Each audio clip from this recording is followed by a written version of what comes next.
okay? The Phillies respond in Game 2 of the doubleheader. They win 9-6. They had to grind it out late there a little bit. It doesn't taste as sweet knowing what happened in Game 1, I'll be honest with you. It's the ups, the downs, the ups, the downs, the ups, the downs. Game after game after game after game. But listen, I talked about it in the first episode of the doubleheader. We punched them. We got a punch in the mouth. We punched the Boston Red Sox with a big W. Then we get rocked in the jaw by the Mets in Game 1. And we just do a punch back. We just responded with another punch back. We got to make sure we keep punching now, though. We can't take another step back. We got to keep on the attack. Keep throwing the jabs. But this is the step in the right direction. It's better than getting a loss. It doesn't taste as sweet knowing we got rocked hard in Game 1. But it's still better than what it could have been. So we win 9-6. Okay? The game starts off with Rhys Hoskins with a brutal miss of a catch in the outfield. Just like in Game 1. I couldn't believe it. 3 straight doubles for the Mets. They take a 2-0 lead in the first inning. I'm sitting there like, come on, this is a joke. We can't be doing this again.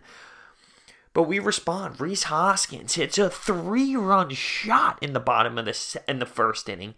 So we respond right back. Rhys Hoskins makes the mistake in the field, and he responds in that same inning, bottom of the first, with a home run of his own. He's starting to get out of that slump. He's hitting home runs, right? I mean, consecutive games here. He's hitting home runs. He's starting to feel the bat. An unlikely hero in the bottom of the second comes up the bat, and that would be Scott Kingery with a solo shot. That's right. Scott Kingery makes it 4-2. We keep things going a little bit. Wilson Ramos up the bat. He gets an RBI knock. We're up 5-2. Cesar Hernandez, he steals home. What happened was someone got caught in a rundown between first and second, and that let Cesar Hernandez come in. He makes a beautiful slide. His tippy fingers just hits the home plate, and we get another run, 6-2. And that's kind of where the game was for a little bit of time. The game was stuck in that kind of mojo. Zach Eflin was on the mound doing his thing. 6-2 into the bottom of the 6th where Cesar Hernandez doubles. That is a 7-2 lead. Nick Williams gets on board. And that's another RBI knock. It's now 8-2. At this time, I'm thinking, okay, we're starting to get the bats going. I'd love to see Wilson Ramos and what he brought to the table. We'll look at the stat lines. He had a big day at the office for sure. So it's 8-2 in the bottom of the 6th.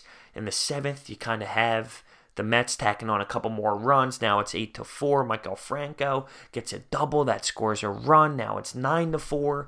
9th gets a little iffy. Gets a little shaky.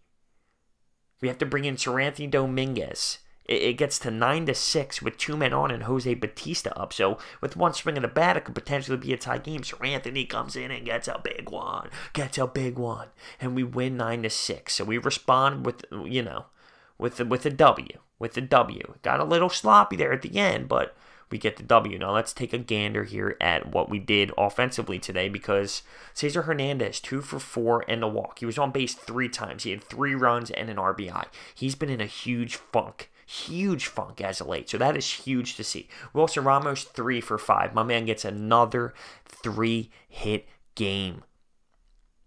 What he's bringing to the table offensively is insane. A spark is an understatement. Nick Williams, 2 hits. Rhys Hoskins, 2 hits and 3 RBIs. Scott Kingery, 2 hits. Roman Quinn, 1 hit. Scored 2 runs. Was beautiful running the bases. Couple stolen bases. Beautiful. Zach Eflin's stat line was 6 2/3. He allowed 7 hits, 4 earned runs, 5 Ks. Garcia had some time. Arano had some time. Rios, Seranthony Dominguez. We get the job done. We split the doubleheader. Like I said, it doesn't taste as sweet knowing how bad that Game 1 was. But we do respond. We need to find a way to control this. We can't be going through these ups and downs. We got to find a way to keep going. Got to find a way. Tomorrow, Powerhouse is on the mound. Powerhouse is Syndergaard, Nola. Our offense has been okay last couple games, right? Pretty decent. What's been struggling is that defense, and we got to find a way to get that fixed because the errors are atrocious. And it's not just reasonable errors. Not that there are reasonable errors, but sometimes, it's a little bit different. This is just sloppy baseball. Hard to watch, ugly, hideous, bad, not acceptable kind of errors. And we need to clean it up. We got to win this division. I'm convinced we need to win this division. Because I'm looking at teams that are fighting for those wild card spots, and it's going to be tough if we don't win the division. That's all I'm trying to say. We got to find ways to win. You got to find ways to beat teams like the Mets. We got to win this series. For some reason, listen, we struggle with them. Let's find a way. Because it's important. Let me know your thoughts and opinions down below. I'll see you next time.